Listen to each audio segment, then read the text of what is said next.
Frenzzz presented to Alicia Archer for passing 100,000 subscribers. 16 years on YouTube. The first video I dropped was on September 4th, 2009, and I made sure to scroll and search for the first video I ever uploaded on YouTube, and it is how to style 3C for a hair. 14 years ago, I guess my math is wrong, sorry, 9.9K views, and it's incredible while I was scrolling down how much my content has evolved, the space I film in, the choices I made in terms of what to film and how to present it.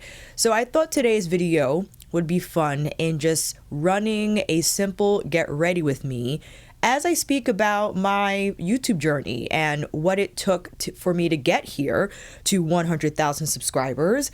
And yeah, it might not take someone as long as me because I think choices are everything. They carve out paths that lead to certain outcomes. And what I mean by that is I most certainly could have reached 100,000 faster if I maybe used more social media platforms more efficiently, if I got onto TikTok when it first launched. So I'm gonna go all over that. But I started my YouTube channel filming hair tutorials and hair product reviews. And then I believe the first, well, I can tell you what the first makeup video is for sure. But let's see this. I'm gonna hang it on my door. It's gonna be far away, but tell me how it looks. I know it's a little far, but if I placed it here, my head would block it, but I'm not sure if it's noticeable that far away. You'll let me know in the comments, you know, where I could play with placing the plaque, the 100K plaque. And if it's your first time here, hi, I'm Alicia. I have a YouTube channel. I started uploading hair videos, evolved into beauty, sprinkled in a little bit of fitness and lifestyle, which I'm looking to include on my channel. I bounced back and forth figuring out if I should create a entirely separate channel for fitness and lifestyle, and I'm not going to do that. I know that might have been the right decision a few years ago, but I think in terms of content and algorithms, people are now seeking not necessarily the content, but the creator behind the content. And I think if I just present my platform as Alicia Archer, as I have been, but I would like to rebrand, redesign my banner,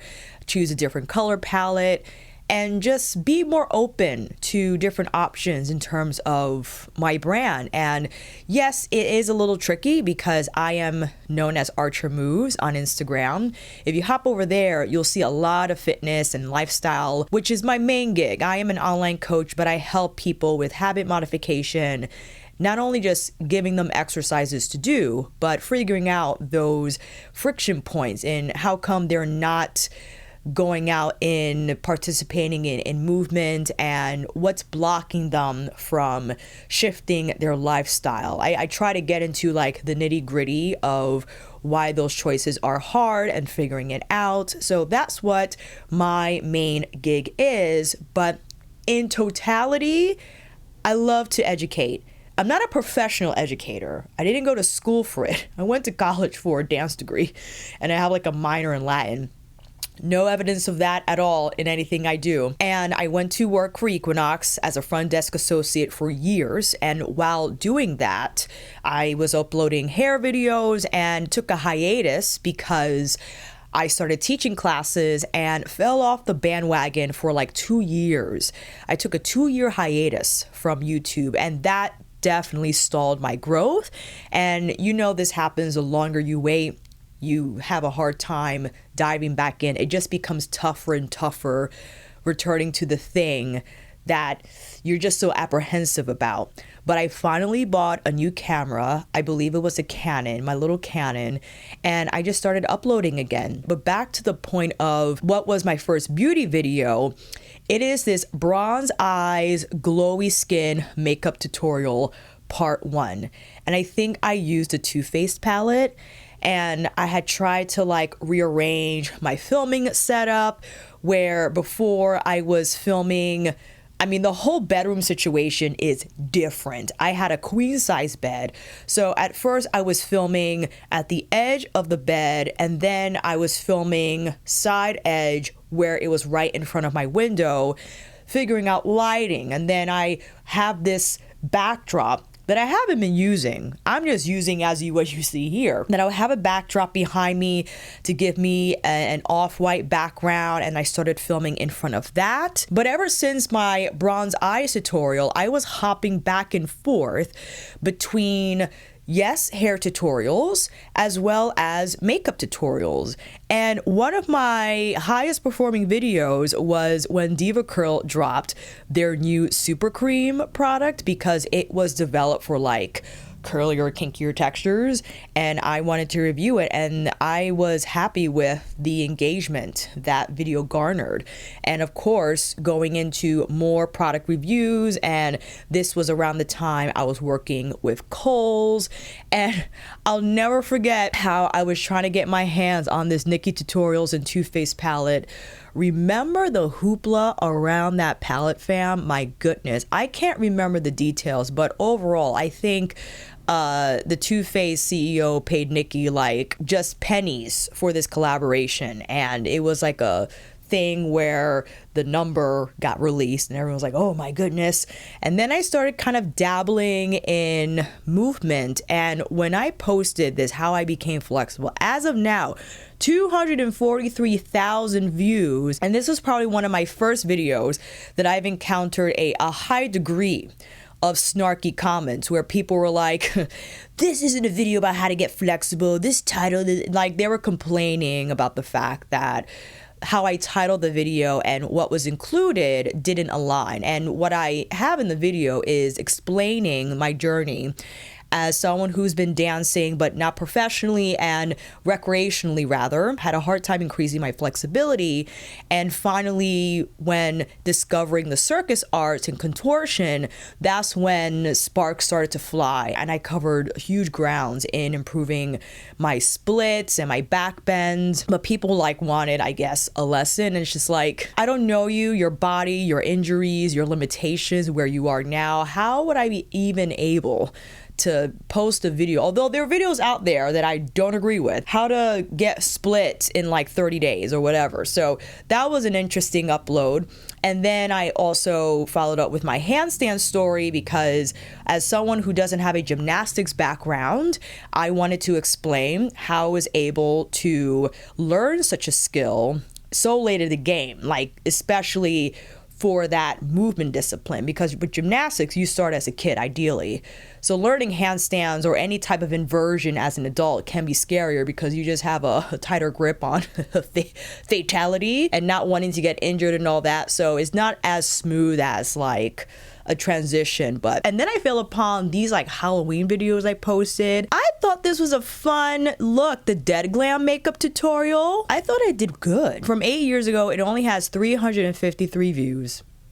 Well, look at that. And then as you scroll up, you can see how I was still merging hair and makeup, and at a certain point, all the anti-hauls. The anti-hauls, I learned at that time, were popular because people love negativity.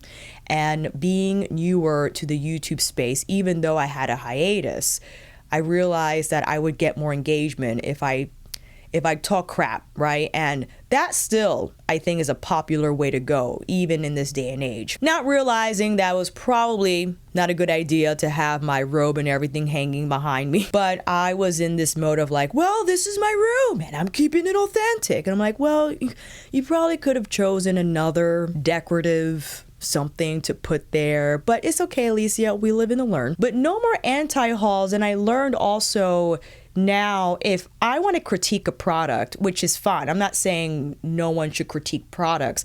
I come at it from a perspective of why I think it doesn't work for me, or how I would think it might not work for someone else. But it's still up to you to decide if this is something that will work for you. I try to be as neutral as possible in my enthusiasm and also in my critique.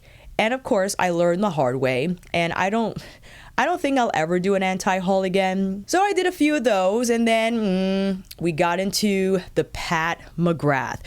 What was my first Pat McGrath video, actually? I think it might have been the lipsticks. if I'm not mistaken. I'm scrolling here because we have from 8 years ago Pat McGrath lipsticks demo and swatches with her lipstick case, the lips on there. And then it was, I think, my first mothership, Pat McGrath's Subversive Palette demo swatches and review. 36,000 views, and many of you still mention how you watch my old Pat McGrath videos.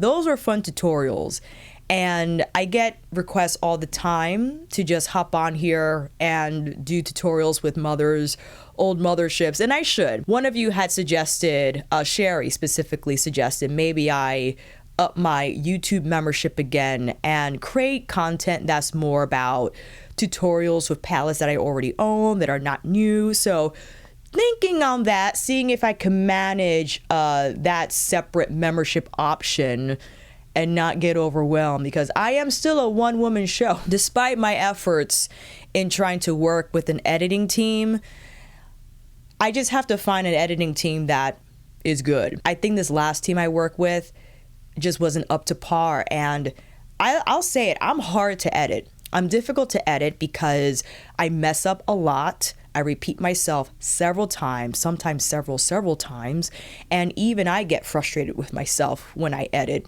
myself in how I say things, how I enunciate things, and that's why sometimes I repeat phrases and words over and over again in this one take, because I'm trying to improve my speaking skills, my articulation, and it might require me to repeat words, phrases over and over again until I get it right, because that's just how I am. But when you're editing that and you're not sure or you don't know what to expect, it can be frustrating. So that's why I just ended up editing myself, because I can remember during certain portions of the video where I'm like saying things over and over again. Like I'll recall like, this is where you're messing up a lot, and I would like speed through it, but because I know and it was myself, it's easier for me and faster to get through. So I'm like holding back, but naturally, however, if I am working with someone who has worked with another creator like that, and they'll get to know me and they'll get to familiarize themselves with my cadence, with my mistakes, right? They too will adapt to how I film and how I speak. That just hasn't happened yet, right? So I think when I'm able to acquire enough income from the AdSense, from my affiliate links, then I could probably budget working with an editor, so I could just worry about filming and send the content away and not have to worry about getting videos up, filming, editing, and getting it up all within like sometimes 24 hours, because there have been projects where I pushed. If it was like a Natasha Denona palette or a Pat McGrath palette where I know time is of the essence, where there's like a threshold ideally for YouTube and new product releases that you kind of want to get those videos out around the time the product release. And I still understand that urgency, but sometimes life is life and I'm not able to be home to film or have the time to edit. But I've managed my time better. I've learned to edit faster. It's all a learning game, my friends. It is all a learning game. So with that said, let's get in a little closer. Had to add that clip in for memory's sake. And I'm getting a little hot with this flannel. What are we gonna put on the face today? I still have to film my skin sobering video. I know I haven't as of late because I'm trying to prepare it, kind of present the science behind why would someone even consider skin sobering. But in a nutshell, I won't return to a 10-step skin routine simply just from practicality. I have my time now. I don't have to spend 20-30 minutes in the morning or in the evening slapping on layers and layers of product. And this is not to say that you cannot have a skincare routine. I think you can have a moisturizer, a treatment, SPF, a cleanser. What I've learned from this entire experiment that I've been running for like the last 2.5 years is minimal is best, in my opinion.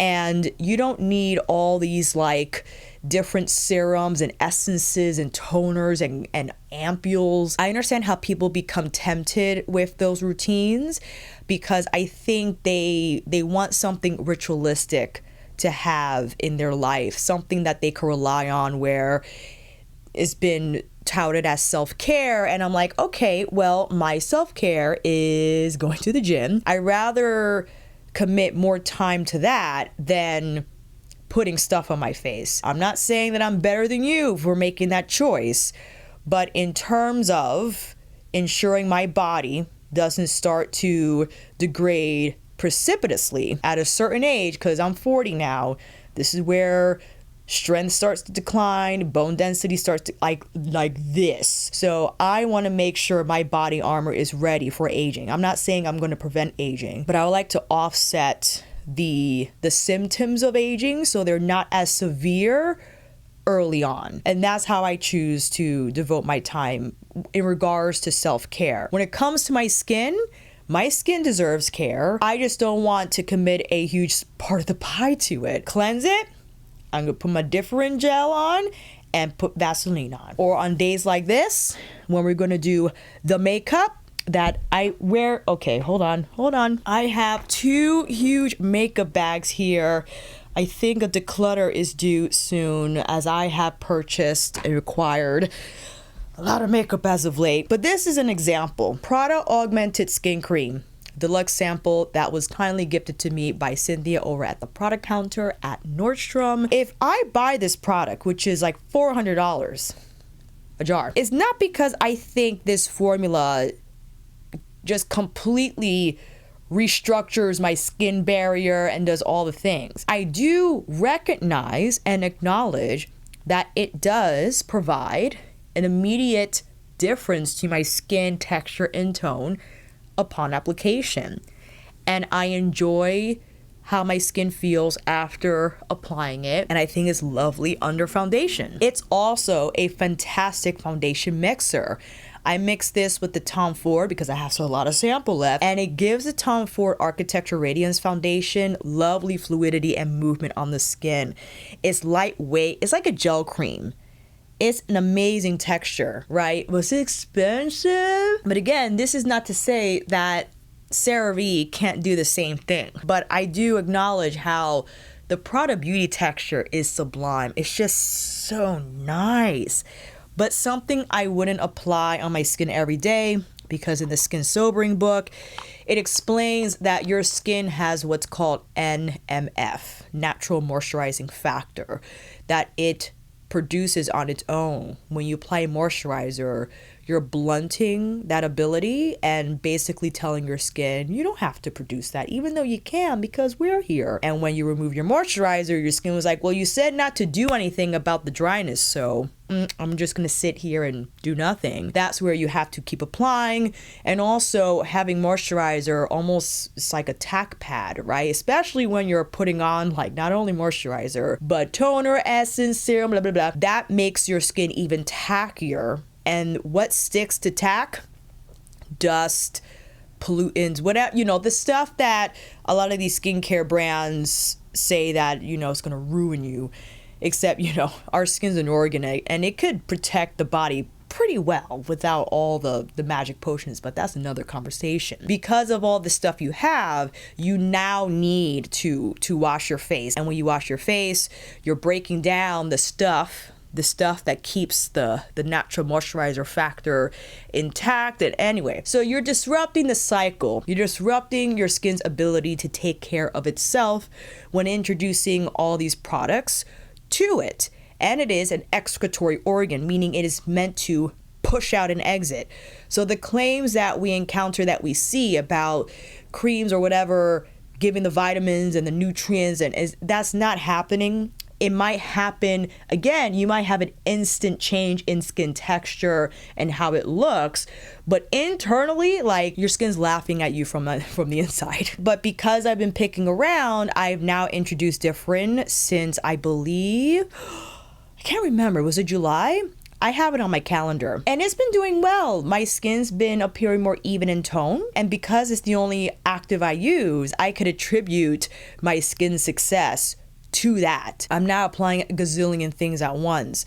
Another benefit in having a minimalist routine is that you could see what's working because you're not using a lot at the same time. All that to say, let's choose the foundation. I've been combining the Prada Reveal and the Givenchy Glow Serum. Prada has easily become one of my most favorite luxury beauty brands. I wish the Givenchy wasn't as perfumey, but this combination just leaves my skin looking flawless, but still like itself.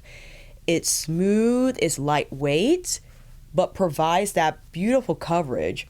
And you can apply the Prada foundation as a more sheer tint as well. If you want, I'll leave down below Ana Sigüenza's Instagram. She is a professional Prada beauty artist, and she travels around to help educate the Prada counters around the States. And she was describing the texture of the Prada Reveal, how you can apply it with your fingers and just have a more sheer coverage, especially if you're looking to just address evening of tone, just lightly blurring blemishes and imperfections, or you can apply it in a more medium coverage fashion by using their brush.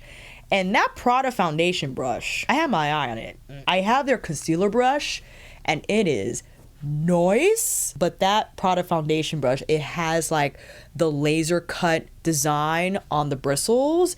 It just feels or looks like it would leave behind the most sublime coverage. But ain't that nice? It's a nice combination, and I didn't apply a lot, okay? I took it easy because I believe with foundation, less is more, and you just have to work the product well into the skin. It's not so much, because I can't stand where people just put so much foundation on their face and they use a beauty blender to blend it out, but it just still looks so made up. It's like, that's not real. But this, I love. As you see how the Prada Beauty contributes, it just gives that soft glow from within, and it's just perfect. Concealer. I've been bouncing back and forth between Burberry and Gucci.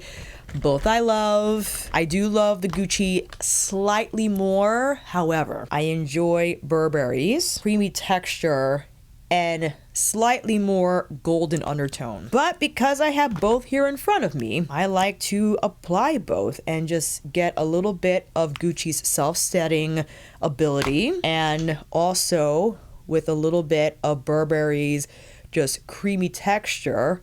And look at that.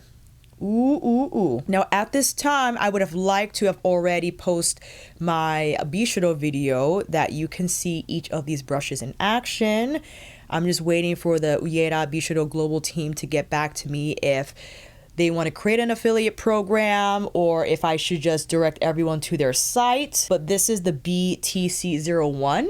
Yes, it's a concealer brush made with MCF. That stands for micro crystal fibers, and it's a newer synthetic technology, or a more advanced one that mimics natural hair in that the filaments have like that engineered ridging that naturally occurs on a natural hair. It's pretty cool, huh? So that makes it more adaptable to superior powder pickup, but also goated for concealing and blending. Yes, so many options, I gotta say. And also looking back through my beauty videos and remembering how using tools that were less than ideal, I had a lot of Morphe brushes. Oh my gosh, Morphe. Morphe was here, there, and everywhere. You couldn't escape it. And the scandal behind beauty influencers not declaring, including the fact that they were affiliates or they were getting sponsored. They were not mentioning that at all and were getting paid. And it was kind of obvious in terms of the enthusiasm these influencers expressed when it came to certain brands. There was an apparent pattern, but of course, they got caught. And now you must include that disclaimer that you got to say, hey, FTC, that this is not sponsored, or it is sponsored, or this is PR, was sent to me, but by no means am I obligated to post content with this PR. And the PR game has changed as well.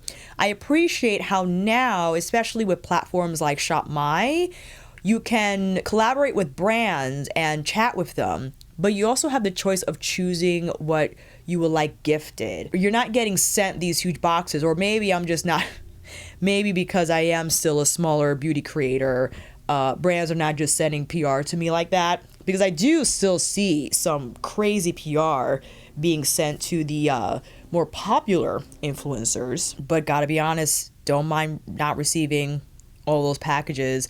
I like to keep it tight, keep it more edited, and review stuff that I'm interested in. Although I realize my position and know that it could be sometimes where I would have to review something that is of high general interest, but not necessarily of high interest to me, and taking into consideration what's going to get the views up. Because that's really what YouTube is about. High engagement, getting the views up. And as I mentioned before, I could have made better choices back when I first started YouTube. I could have put more effort into cleaning up my background. I could have put more effort into figuring out a better way to film, to organize my space. I could have made better buying choices and not buy so much freaking ColourPop, all for the sake of reviewing makeup that I wasn't going to use much of it after the video, that it was going to stay in my drawer. But I was in this mindset of investing in makeup to film with, but wouldn't necessarily guarantee a high return. It was a gamble. Up until now, unfortunately, I'm making some sort of a profit. It's still not very much. And I realize with YouTube, you just gotta keep uploading. You gotta keep uploading and be aware of the trends. Be aware of what people are posting about in the beauty space. Realize how they're titling their videos, how they're designing their thumbnails, right? And what topics. Those are all important in trying to get your views up, and also viewer engagement, answering the comments, and just building that community. That all comes into play. And of course, looking back, just scrolling through my older videos, it's like, yeah, you could do that. Yeah, you could do that as well. I could have leveraged Facebook, but I didn't. I kind of dabbled in with it, where I like design a Kinkysweat, because that was my old name. My old channel name, as well as my Instagram name, was Kinkysweat. And at that time, I thought it was kind of funny because it was provocative on purpose. So people would be like, what does that mean? Because I knew initially that people would think the pervy, but I kept it because I thought it was somewhat engaging. I grew a following from that, especially on Instagram, because that's where I shared a lot of like my circus stuff, and it was fun to see more likes and more comments. And then of course that was my channel name. Old channel name was Coil Screwy, but that was so hard to say. Because I first started off with hair content, then it evolved into Kinkysweat. But unfortunately, you can't have stuff like that on the internet, since the internet has become a place where people can just post any type of thing. I mean, the stuff on Instagram and TikTok now, I just think is inappropriate. And of course, with a name like Kinkysweat, I didn't want to be associated with that type of content. Hung Van Gogh bronzer. And I realized how some were uncomfortable with the username and didn't want to share my content because they felt it was kind of, it's a little so scandalous, Alicia. So for the sake of my brand and my marketing, I just changed it to Alicia Archer. I was also playing with Archer Life because I wanted something more comprehensive, more all-encompassing in terms of the different topics that I want to cover on my channel. But Alicia Archer is fine. It's fine. It's my name. My name's my brand. If I do stick to, my website, which I haven't built yet, if anyone could recommend a website developer or something, because I have the domain, is archermoves.com, that I would like to post my online coaching information, like a welcome video in terms of what you can expect from my service. But I also want to start the makeup blog. I want to put a makeup blog on there and start a newsletter again, because if YouTube just self-implode. I want to be able to stay in contact with all of you and still have somewhere you could watch my content. So that's what I'm kind of playing with. And maybe I could have like ad-free content over there, but as subscriptions. So I'm playing with different, as you can see me just like going over thoughts in my head in real time, deciding on what will be best. I'm sorry, I'm just trying to decide what else to go with because the favorites have just been crazy. I want to apply everything, absolutely everything. You can't go wrong with Earthy Rose. So that is the next plan. As like I mentioned before, I want to redesign my YouTube banner, just choose a different color palette, something that's more neutral and speaks to all the things that I like to talk about. Fitness, lifestyle, makeup, anything. That's what I'm playing with. And I do also want to start uploading more fitness content. I want to apply more blush. Hold on. I'm going to apply this on top of Earthy Rose because why not? Because I want to start sharing my lifestyle content on here just to give people a better idea of what they'll experience if they choose to hire me as an online coach. And my next topic I want to post on YouTube when it comes to lifestyle stuff is the importance of preparing your light exposure and your light environment for winter. Especially depending on where you live, you might experience super short days. And it does get tough when we don't have as much sunlight and mostly surrounded by darkness. But inside, to manage your light environment in a way that cultivates productivity, but also does not interfere with your circadian rhythm and the ability to fall asleep successfully. And what that means is earlier in the day, yes, you want to expose yourself to bright light and get yourself outside as soon as you can, when you can. I know it can be tough when you're just going from bed to car, but getting that light exposure, even if you just stand outside in your car and look up in the sun with your eyes open, but not directly to the sun because that would be bad, to signal to your brain that we're up, ready to go, let's do it. And also, blue blocking lenses are not great. You need the blue light during the day because the blue light actually signals to your brain that it's up and running time, let's go. Where sure, blue light is not great in the evening, but that's where you would choose a filter to place on your devices. Like I have, or I think a lot of all iPhones have that night mode where it changes the color so it's more yellow leaning. Also on my computer, I have it set at a certain time, it's more yellow orange. Like this is what I do. So like at night, yes, that's bae. I put on this orange filter. So even if I watch something, I make sure it's down, the brightness is down so that we're not getting crazy. Because people forget that. They'll put on the blue blocking glasses at like 11 p.m., but the brightness is on 10. It's like, we missed the plot. That's not how it's supposed to go. So what happens when it is 4 p.m. and completely dark outside? Christmas lights. Christmas lights or any lamps that you could put in a soft yellow light or have something that's just completely orange.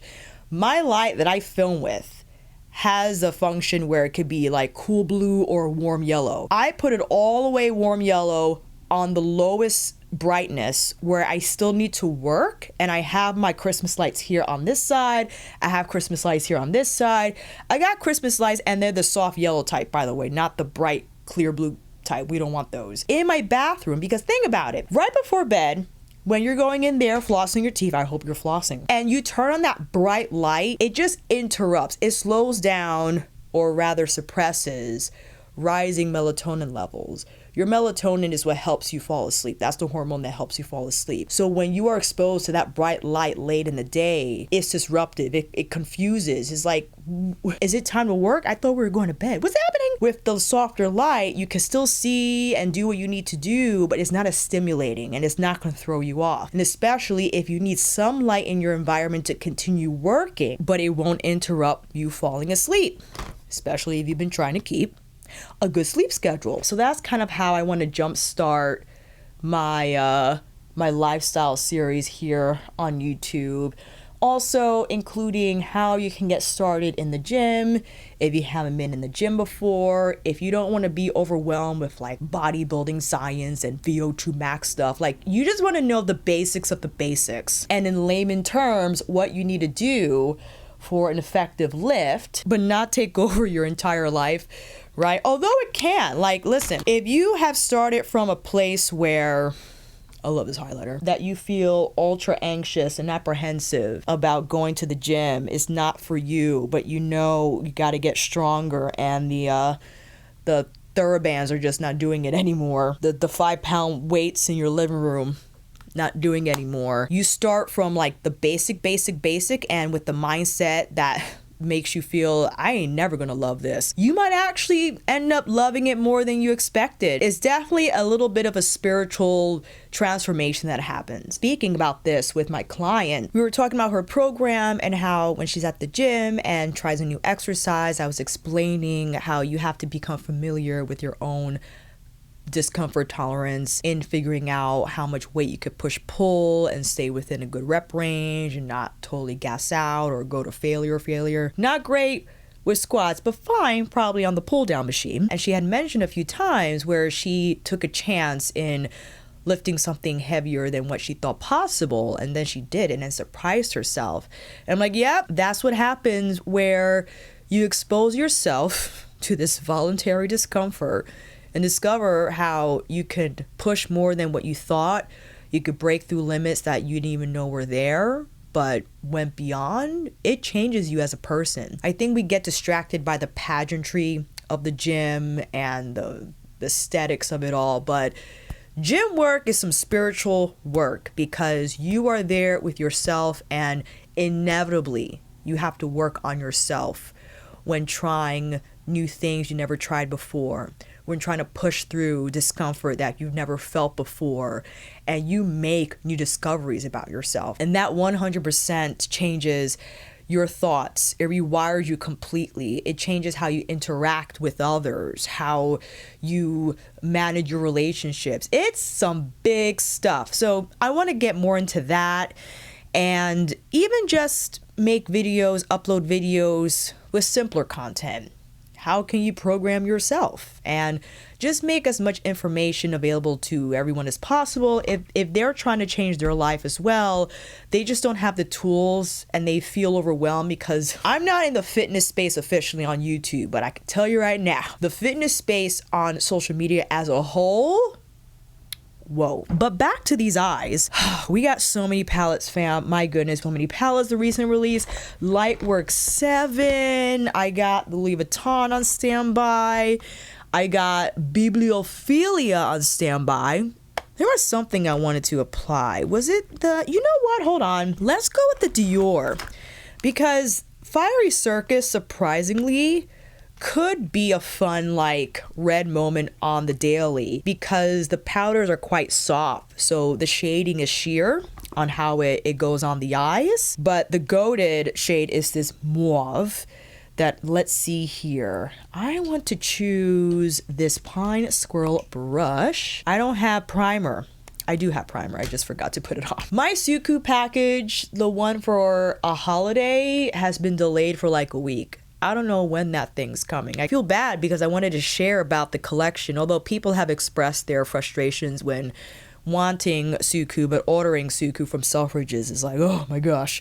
So maybe it's for the best. Applying this mauve all over the eyes. I want to get it on the lid. In regards to Dior, I want to thank all of you for, after watching, it was an earlier Dior video I probably did maybe in August or late July, I can't recall, when I mentioned Karen and how she helped me, and if you wanted to shop at that boutique, ask for her. Her and Tashana. Tashana is the store manager. I visited them, I think, I forgot what product release. I was there again, and Karen was like, I can't thank you enough for how much business you drove, because we don't usually get a lot of makeup requests or questions, because people mainly shop there for the perfume and the exclusive like high price ticket items that you can only buy in Paris, right? The makeup is like not as popular as the other products there, but they were getting so many like calls and inquiries about the Dior makeup, and we didn't realize you mentioned Karen in one of your videos, and I was like,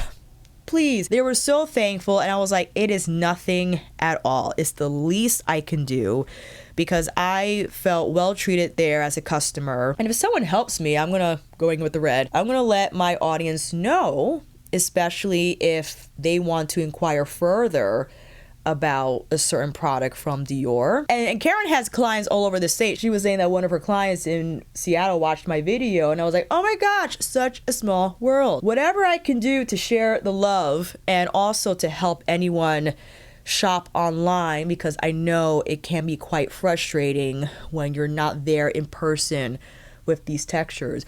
But you see what I mean? It's red, but it's like a soft sheared out red. So wearable. But I understand if you're not a fan of red color because it could look, you know, give you that sickly feeling, but I think it works out pretty well. So they were grateful for that, and I truly appreciate how they told me about it. And listen, I love Dior. Dior definitely became a favorite of mine. I was late to the game, for sure, late to the game.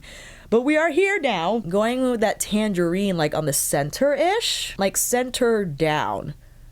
Huh. I'll never forget when I bought this Sony camera and a subscriber was so generous in donating a large sum of money for me to get a new laptop, a new camera, and a new lens. I'll never forget it.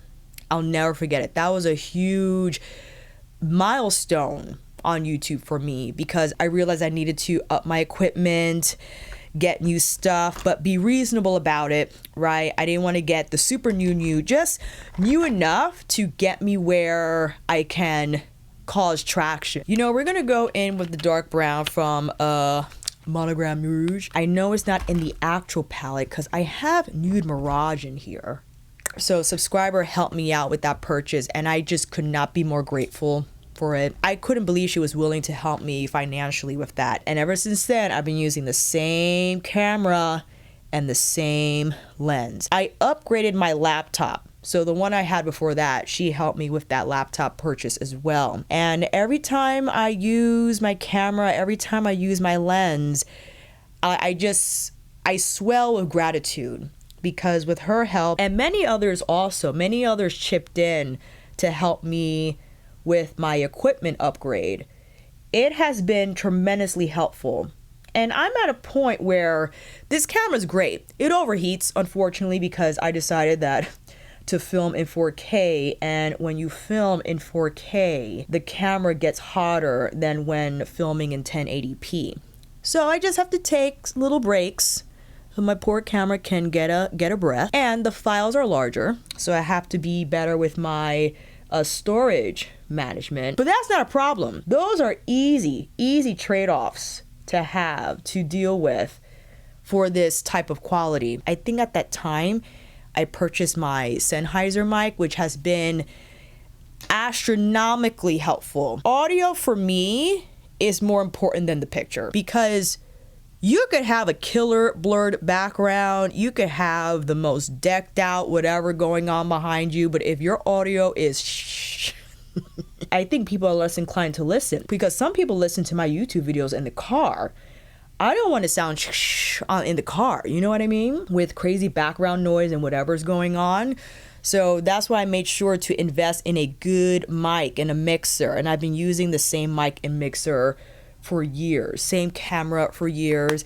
Sure, probably I'll upgrade down the road, but I'm at a point where I'm gonna upgrade when my camera just does not work anymore. Although probably not a good idea because I don't want to be able to film at all. But the iPhone's pretty good. I mean, if something happens, I still have my iPhone and I still have my DJI mini mic that I use all the time. So not all is lost. I got a plan B for the plan B, but I realized that might be a good idea to kind of shop around, maybe start like a wish list on B&H and get an idea of what the cameras are like now in the market. If I'm going to go Sony again or I'm going to go Canon. And listen, this is going to be a fun video because I would love all of your output in regards to my background, in regards to the website rebranding, in regards to the content changing, anything. Sound off below, family. 100,000 friends. What's next? Ooh, I feel like I need a little more something here on the cheeks. Yes. I think I want to apply a little russet leaves, just a little bit on the top part of the cheekbone. Just like, yeah. Don't want to bring it in super low, but just have it contribute to that gradient, right? So it's kind of reddish on the higher points of the face and goes into that more peachy hue. But I need my regular mirror so I could see what's going on in real time. Yeah, that looks nice. The skin looks nice up close. Maybe we could go in with a Danessa. Yes, I think that'll be fun with one of our light work shadows here. I'm thinking Golden Child. Golden Child will be a lot of fun to place on the inner corner because it's an elastin multichrome something. The elastin formula from Danessa is insane. Okay, it is so much fun to use. If she made a palette just with all elastin, get me on that wait list, please, because that would just be insane. But I understand that the colors will be more opalescent in this way. They're not going to have a strong color base, more for their shift effect, but who cares? Like, just give me 18 shadows of the elastin. And I think I want to add a little bit more, not black. I think black will look a little too harsh. I want to dive back into Monogram Rouge and apply more of that shadow on the lash line, but stamp it on in order to create a heartier dose here across. And I want to apologize for something. The last few videos, I unfortunately had to wear these awful lashes from Kiss. These are my holy grail lash of choice, the Naked Ardell lashes in 421. But when I visited my local CVS, they were gone. They didn't have any, but I needed lashes. I needed lashes for the Lightworks 7 review. So all my CVS had were these Kiss white shirt lashes with this thick band that just did not want to give. And I know I did the wiggling, I did all that stuff. It just was so, and I am beyond used to my Ardell Naked lashes that using those wretched Kiss lashes was just torture. It was terrible. But now we got our Ardell's back, so that's what's gonna get on the lashes, and then when we return we'll decide what lip to apply. So with that said, I'll be right back. We are back with the lashes on with my beloved Ardell Naked, because the band is invisible but ultra flexible, and I think easier to handle overall, more so than a lot of fake lashes out there. I think I'm going in with 16 Rouge Talisman. Wait a minute, I gotta switch the refill. By the way, the Chanel refills have a nice sized aluminum cap, yeah, so that the refill stays pretty well protected in the jungle of what is my makeup bag. Now, with Rouge Talisman, it's just a lovely cinnamon. And in true fashion, we gotta do the close-ups.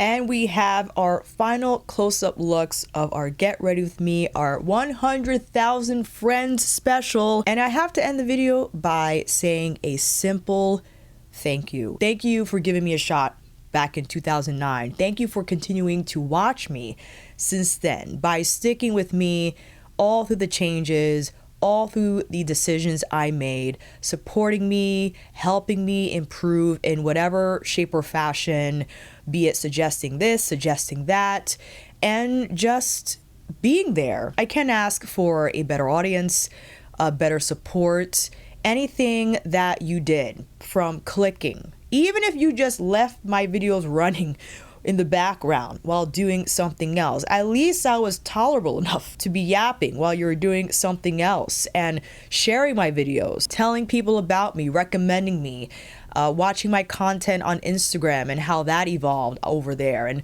watching both platforms and hopping back and forth and reaching out to message me saying thank you for posting this, or thank you for the time you spent on this video, how helpful it was. I can't thank you enough for the compliments, the feedback, all enormous, and how you continue to watch my content, how you shop with my affiliate links, how you trust me in making your shopping decisions, or maybe you're not buying anything, but you just love to hang out with me. You just love to have me on your device or TV screen to play my videos, because whether it's the sound of my voice, which I've been told is pleasant to listen to, thank you so much, or maybe I'm speaking about something that's of interest to you, but I'm just hanging out, whatever the case may be, is all because of you.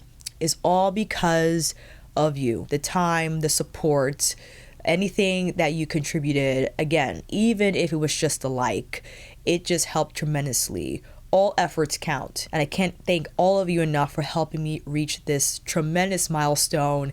And this isn't the end. This is an incredible moment, but we're going to keep pushing forward. I'm going to keep improving so I could give you the best content that I possibly can.